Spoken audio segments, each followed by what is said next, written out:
Good morning all of you. આજે આપણે ભણીશું વિશે સામાજિક વિજ્ઞાન ચેપ્ટર નંબર 17 જેનું નામ છે કુદરતી વનસ્પતિ. મિત્રો, તમને કોઈને ખ્યાલ છે કુદરતી વનસ્પતિ કોને કહેવાય? કુદરતી વનસ્પતિ એટલે કુદરતે બનાવેલી વનસ્પતિ. જેમ કે એના અર્થની વાત કરીએ, એની ડેફિનેશન, તો એ માણસની સહાય વગર ઉગતી હોય અને વિકસતી હોય એવી વનસ્પતિને કુદરતી વનસ્પતિ કહેવામાં આવી છે. સૌ પ્રથમ જોઈએ પ્રસ્તાવના રૂપ. વનસ્પતિ જગત એ માનવ જીવન માટેનું એક અનિવાર્ય અંગ છે. વનસ્પતિ વિનાના જીવનની કલ્પના કરવી પણ મુશ્કેલ છે, કારણ કે વનસ્પતિ વિનાનું જીવન છે એ અધૂરું છે. આપણા પ્રાચીન એટલે જૂના શાસ્ત્રોથી લઈને આધુનિક વિજ્ઞાન પણ વનસ્પતિનું મહત્વ સ્વીકારે છે. ભારત છે એ વૈવિધ્યસભર છે, અલગતા ધરાવે છે. આ વૈવિધ્યસભર કુદરતી વનસ્પતિ ધરાવે છે આપણો ભારત દેશ. એટલે કે આપણા ભારતમાં વિવિધ એટલે અલગ અલગ એવી કુદરતી વનસ્પતિઓ છે. એમાં વનસ્પતિના વૈવિધ્યની દ્રષ્ટિએ વાત કરીએ તો ભારત છે એ વિશ્વમાં 10મું સ્થાન ધરાવે છે અને એશિયાની વાત કરીએ તો 4થું સ્થાન ધરાવે છે વનસ્પતિની દ્રષ્ટિએ. હવે એ વનસ્પતિમાં વિવિધતા જોવા મળે છે. વૃક્ષોના સમૂહને જંગલ કહેવામાં આવે છે. એટલે ઝાડના જે સમૂહ હોય એને જંગલો કહેવામાં આવે છે. અને જે વૃક્ષો માનવીની સહાયતા વિના કુદરતી અવસ્થામાં ઉગે છે તે વૃક્ષો અથવા તો ઝાડના સમૂહને કુદરતી વનસ્પતિ કહેવામાં આવે છે. હવે જોઈએ સૌ પ્રથમ કુદરતી વનસ્પતિ. તમે તો સૌ જાણો છો કે વૃક્ષો છે એ માનવીની સહાયતા વિના ઉગે છે અને વિકસે છે, તેને કુદરતી વનસ્પતિ કહેવાય છે. ભારતની કુદરતી વનસ્પતિમાં રહેલી વિવિધતા છે નીચે મુજબના કારણોથી સર્જાય છે. શું? તો ભારતની જે કુદરતી વનસ્પતિમાં રહેલી વિવિધતા છે એ નીચે મુજબના કારણોથી સર્જાય છે. તો જોઈએ ભૂપૃષ્ઠ પહેલું છે, પછી જમીન, પછી તાપમાન, એનું આપણે કહીએ કે સૂર્યપ્રકાશ, વરસાદનું પ્રમાણ અને ભેજ. આ એ છ કારણોથી ભારતની કુદરતી વનસ્પતિમાં રહેલી વિવિધતા સર્જાય છે. ભારતમાં પર્વતો છે, ઉચ્ચ પ્રદેશો છે, મેદાનો છે, રણ પ્રદેશો છે, એમ વિવિધ પ્રકારના ભૂપૃષ્ઠના કારણે કુદરતી વનસ્પતિમાં જે વિવિધતા છે એ જોવા મળે છે. ભારતમાં વિવિધ પ્રકારની જમીન આવેલી છે. જેમ કે આપણે કહીએ તો કાંપની જમીન, કાળી જમીન, પહાડી જમીન, રણ પ્રકારની જમીન વગેરે, જે વિવિધ પ્રકારની જમીન છે. આમ જમીનમાં રહેલી વિવિધતા એટલે અલગતા પણ વનસ્પતિ જીવનમાં અલગતા લાવે છે, એટલે વૈવિધ્ય લાવે છે. ભારતમાં હિમાલયના ઠંડા પ્રદેશોમાં તેમજ દક્ષિણ ભારતના દ્વિકલ્પીય વિસ્તારોમાં તાપમાન અને ભેજમાં રહેલો જે તફાવત છે એ તફાવત પણ કુદરતી વનસ્પતિમાં અલગતા લાવે છે. કોઈ પણ પ્રદેશમાં મળતો સૂર્યપ્રકાશ તે પ્રદેશના અક્ષાંશ અને સમુદ્રથી તેની ઊંચાઈ પર આધાર રાખે છે. વધુ વરસાદ અને વધુ સૂર્યપ્રકાશ મેળવતા પ્રદેશોમાં વનસ્પતિનો ઝડપી વિકાસ થાય છે. એટલે કે એ વનસ્પતિ છે એમાં વધુ વરસાદ પડે અથવા તો સૂર્યપ્રકાશ મેળવતા પ્રદેશોમાં આપણે કહીએ કે સૂર્યપ્રકાશ એને વધુ મળે એવા વિસ્તારો અથવા તો પ્રદેશોમાં વનસ્પતિનો ઝડપથી વિકાસ થાય છે. કઈ વનસ્પતિ? કુદરતી વનસ્પતિ. આમ સૂર્યપ્રકાશના કારણે પણ વનસ્પતિમાં પણ વિવિધતા અથવા તો અલગતા જોવા મળે છે. ભારતમાં વરસાદનું વિતરણ અસમાન છે અને તેના કારણે પણ વનસ્પતિમાં વિવિધતા એટલે કે અલગતા તો જોવા મળે જ છે. ભારતમાં લગભગ 5000 જાતના વૃક્ષો એટલે ઝાડ થાય છે. તેમાંથી લગભગ 450 જાતના વૃક્ષો અથવા તો ઝાડ વ્યાપારી દ્રષ્ટિએ ખૂબ ઉપયોગી છે. આ ઉપરાંત વાત કરીએ તો લગભગ 15000 પ્રકારના ફૂલવાળા છોડ થાય છે, જે વિશ્વના લગભગ 6% છે. અપુષ્પ વનસ્પતિ જેવી કે હંસરાજ, એને કહેવાય છે ફર્ન, શેવાળ, કુંજાઈ વગેરે પણ આપણા દેશમાં થાય છે, જે અપુષ્પ વનસ્પતિ કહેવાય છે. ભારત પ્રાચીન સમયથી એટલે જૂના સમયથી ઔષધીય ઉપયોગિતા ધરાવતી વનસ્પતિ માટે પ્રખ્યાત છે, કારણ કે આપણા ભારત દેશમાં ઔષધીય ઉપયોગિતા ધરાવતી વનસ્પતિ છે, એટલે તે પ્રખ્યાત છે ઔષધીય વનસ્પતિ. આયુર્વેદમાં લગભગ 2000 ઔષધીય વનસ્પતિનું વર્ણન કરેલ છે. આમ કહી શકાય કે ભારત વૈવિધ્યસભર એટલે અલગતા ધરાવતો કુદરતી વનસ્પતિ ધરાવતો દેશ છે, અથવા તો ભારત વૈવિધ્યસભર કુદરતી વનસ્પતિ ધરાવે છે. હવે આગળ વાત કરીએ કુદરતી વનસ્પતિના પ્રકારો. કુદરતી વનસ્પતિ તો સૌપ્રથમ જોઈએ પ્રસ્તાવના રૂપ. કોઈ પણ વનસ્પતિનું અસ્તિત્વ અને વિકાસ ત્યાંની આબોહવા ઉપર આધારિત હોય છે. સમાન આબોહવા ધરાવતા પ્રદેશોમાં એટલે એક સરખા આપણે કહીએ ને સમાન આબોહવા ધરાવતા જે પ્રદેશો એમાં સામાન્યત સમાન વનસ્પતિ જોવા મળે છે, એટલે એક સરખી વનસ્પતિ જોવા મળે છે. અને આવા પર્યાવરણીય એટલે પરિવત્તા આવરણ ચારે બાજુ ફેલાયેલી જે સામ્યતા ધરાવતા પ્રદેશો હોય અથવા તો પ્રદેશના સમૂહ જૂથને કુદરતી વનસ્પતિના પ્રદેશો કહેવામાં આવે છે. ઊંચાઈ, જમીન, વરસાદ અને તાપમાનની વિવિધતાના આધારે કુદરતી વનસ્પતિને 5 ભાગમાં વહેંચી શકાય છે. મિત્રો, આ કુદરતી વનસ્પતિ છે એના 5 ભાગમાં વહેંચી શકાય છે, પરંતુ શેના આધારે? તો ઊંચાઈના આધારે, જમીનના આધારે, વરસાદના આધારે અને તાપમાનની વિવિધતાના આધારે. તો સૌપ્રથમ 5 ભાગ કયા છે? તો પહેલો છે ઉષ્ણકટિબંધીય વરસાદી જંગલો, બીજું છે ઉષ્ણકટિબંધીય ખરાઉ જંગલો, ત્રીજું છે ઉષ્ણકટિબંધીય કાંટાળા જંગલો, ચોથું છે સમશીતોષ્ણ કટિબંધીય જંગલો અને ઘાસના મેદાનો, અને છેલ્લો છે ભરતીના જંગલો, તેને મેનગ્રુવ કહેવામાં આવે છે. તો એમાંનો પહેલો આપણે ભાગ વિશે ચર્ચા કરીશું, જેનું નામ છે ઉષ્ણકટિબંધીય વરસાદી જંગલો. હવે વિતરણની વાત કરીએ તો ઉષ્ણકટિબંધીય વરસાદી જંગલો ગરમ અને ભેજવાળા પ્રદેશમાં જ્યાં સરેરાશ વાર્ષિક વરસાદ 200 સેમી કરતાં વધુ અને વાર્ષિક વરસાદની વાત કરીએ તો સરેરાશ તાપમાન 22 સેલ્સિયસ કરતાં વધુ જોવા મળે છે, તે પ્રદેશોમાં આવેલા છે. હવે આપણે કરીએ કે ઉષ્ણકટિબંધીય વરસાદી જંગલો છે. હવે એ વરસાદી જંગલો છે જ્યાં ભેજનું પ્રમાણ હોય છે, ગરમ હવા હોય છે, અને વરસાદ એને કેટલો જોઈએ એ વરસાદી જંગલોને તો 200 સેમી કરતાં વધારે વરસાદ જોઈએ. અને વાર્ષિક સરેરાશ તાપમાનની વાત કરીએ તો 22 સેલ્સિયસ કરતાં વધુ તાપમાન જોઈએ એને. તે પ્રદેશોમાં વરસાદી જંગલો આવેલા છે. હવે આ જંગલો ભારતમાં પશ્ચિમ ઘાટના વધુ વર્ષાવાળા વિસ્તારો છે, જેમ કે લક્ષદ્વીપ છે, અંદમાન નિકોબાર છે, અસમના ઉપરી વિસ્તારોમાં, તમિલનાડુના તટીય એવા પ્રદેશોમાં જોવા મળે છે આવા જંગલો. કયા? તો વરસાદી જંગલો. હવે એ વરસાદી જંગલો છે એમાં કયા કયા એ જંગલોમાં વૃક્ષો જોવા મળે છે? તો મેહોગની, અબનુશ, રોડવુડ, રબર વગેરે વૃક્ષો અથવા તો ઝાડ જોવા મળે છે. હવે એ વરસાદી જંગલો છે એની વિશેષતા શું હોય છે, અલગતા શું હોય છે?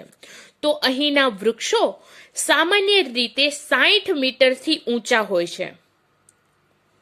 કયા વૃક્ષો? તો વરસાદી ઉષ્ણકટિબંધીય વરસાદી જંગલો. એમાં જે વૃક્ષો છે એ સામાન્ય રીતે 60 મીટરથી ઊંચા વૃક્ષો હોય છે. ઝાડી ઝાંખરાના કારણે ભેજનું પ્રમાણ વધુ જોવા મળે છે.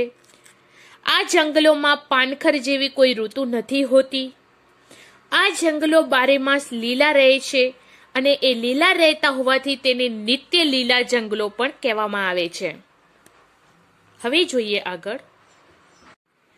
હવે જોઈશું નકશો કે ભારતમાં જે કુદરતી વનસ્પતિ છે એ કુદરતી વનસ્પતિ દર્શાવતા જે વિસ્તારો છે એ નકશામાં આપણે સમજ મેળવીશું. સૌ પ્રથમ વાત કરીએ કુદરતી વનસ્પતિ, એમાં વરસાદી જંગલો. તેને નિત્ય લીલા જંગલો કહેવામાં આવે છે. તો એ જે વરસાદી જંગલો છે એ લક્ષદ્વીપ, આપણે કહીએ છીએ કે લક્ષદ્વીપ એ વિસ્તાર છે, એમાં પણ વરસાદી જંગલો જોવા મળે છે. અંડમાન અને નિકોબાર આ ટાપુઓ છે એનામાં પણ વરસાદી જંગલો જોવા મળે છે. અને આ ઉપરાંત જે આ ગ્રીન, લાઇટ ગ્રીન દેખાય છે જે વિસ્તાર તમિલનાડુનો, એમાં પણ વરસાદી જંગલો જોવા મળે છે. પછી છે ખરાઉ જંગલો. ખરાઉ જંગલો કયા કયા વિસ્તારોમાં? તો આપણે કહીએ છીએ કે જે હિમાલયની તળેટીઓ છે, એ તળેટીઓનો જે વિસ્તાર છે, પ્રદેશ છે, એમાં એ ખરાઉ જંગલો જોવા મળે છે. અને એ ઉપરાંત છત્તીસગઢ છે, ઝારખંડ છે, એમાં પણ આ ખરાઉ જંગલો જોવા મળે છે. હવે છે અહીંયા ગ્રીન જે બોક્સ આપેલું છે લીલા કલરનું, તો એ હિમાલયની વનસ્પતિ છે. તો હિમાલયની વનસ્પતિની વાત કરીએ તો હિમાલયના જે પહાડી વિસ્તારો છે, જે આપણે કહીએ છીએ કે આ જે ગ્રીન એકદમ લીલા દેખાય છે, એ હિમાલયના પહાડી એવા વિસ્તારો છે, એમાં આ હિમાલયની વનસ્પતિ જોવા મળે છે. પછી વાત કરીએ ભરતીના જંગલો. ભરતીના જંગલો આ જે દેખાય છે એ ભરતીના જંગલો છે. હવે ભરતીના જંગલો આપણે કહીએ તો જે ગુજરાતના દરિયા કિનારા ઉપર દલદલીય વિસ્તારો છે, બરાબર, નાના પાયા ઉપર, ત્યાં ભરતીના જંગલો પણ જોવા મળે છે. અને છેલ્લે છે જે સાવ પીળાશ પડતો જે બોક્સ જોવા મળે છે, એ જે વિસ્તારો ભારતના નકશામાં દર્શાવ્યા છે એ કાંટાળી વનસ્પતિ છે. મિત્રો, તમને તો ખ્યાલ જ હશે કે આપણા ગુજરાતમાં કાંટાળી વનસ્પતિ વધારે જોવા મળે છે. તો કાંટાળી વનસ્પતિ ક્યાં ક્યાં હોય? તો આપણે કહીએ છીએ કે આપણા ગુજરાતમાં તો છે જ કાંટાળી વનસ્પતિ, આ ઉપરાંત રાજસ્થાનમાં પણ છે, અને મધ્યપ્રદેશના અમુક એવા વિસ્તારોમાં પણ છે, અને આ ઉપરાંત હરિયાણામાં પણ કાંટાળી વનસ્પતિ જોવા મળે છે. તો આ વાત થઈ કુદરતી વનસ્પતિની. હવે જોઈએ આગળ. બીજો છે ભાગ ઉષ્ણકટિબંધીય ખરાઉ જંગલો.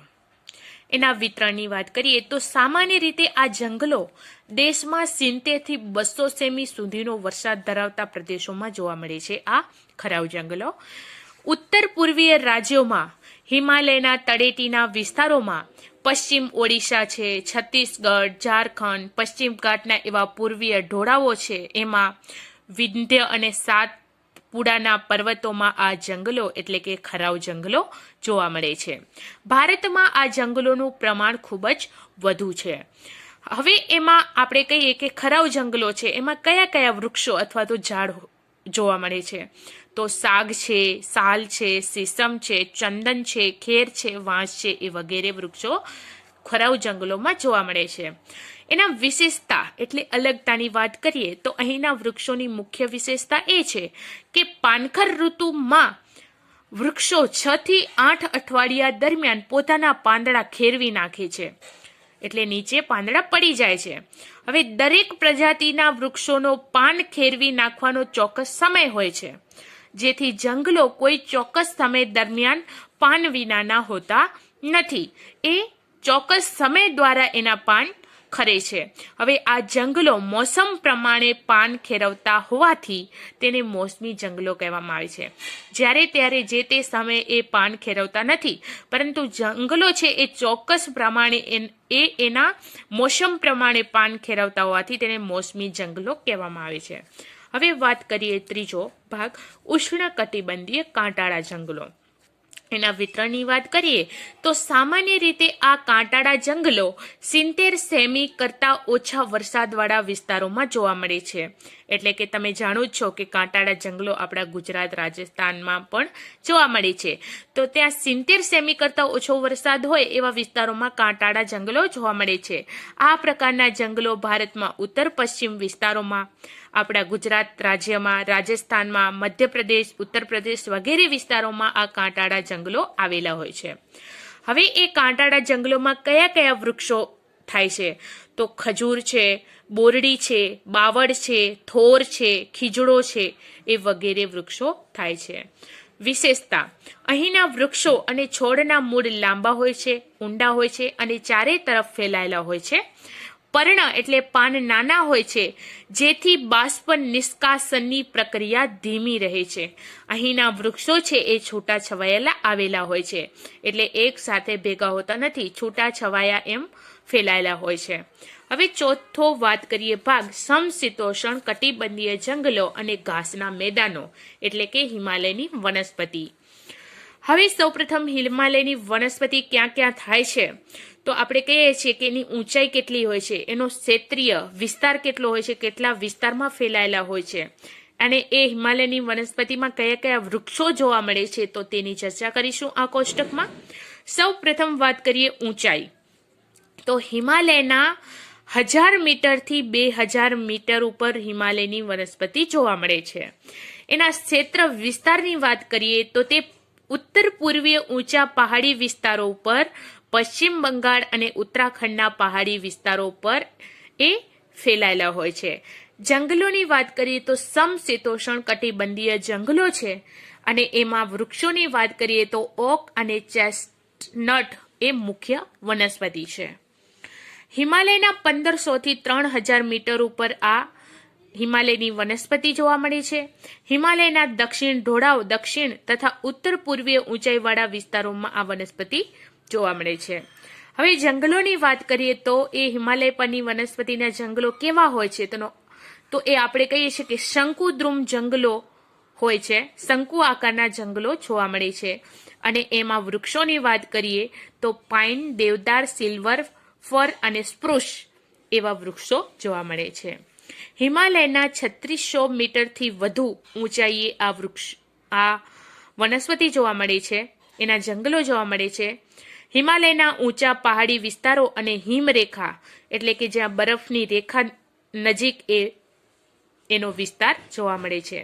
જંગલોની વાત કરીએ તો આલ્પાઇન અને ટૂંકું ઘાસ તેને ટ્રુન્ડ વનસ્પતિ કહેવામાં આવે છે, અને એમાં વૃક્ષો હોય છે સિલ્વર ફર અને જુનિફર બર્સ. તો આ વાતે હિમાલય પરની વનસ્પતિની.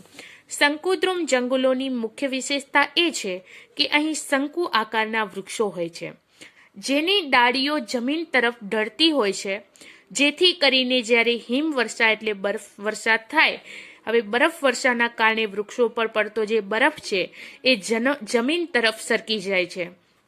વૃક્ષોના પાન લાંબા હોય છે, અણીદાર હોય છે અને ચિકાસવાળા હોય છે. આ પ્રકારના પાન લાંબા સમય સુધી ભેજને સંગ્રહી રાખે છે અથવા તો ભેગા કરીને રાખે છે, તેનો સંગ્રહ કરીને રાખે છે.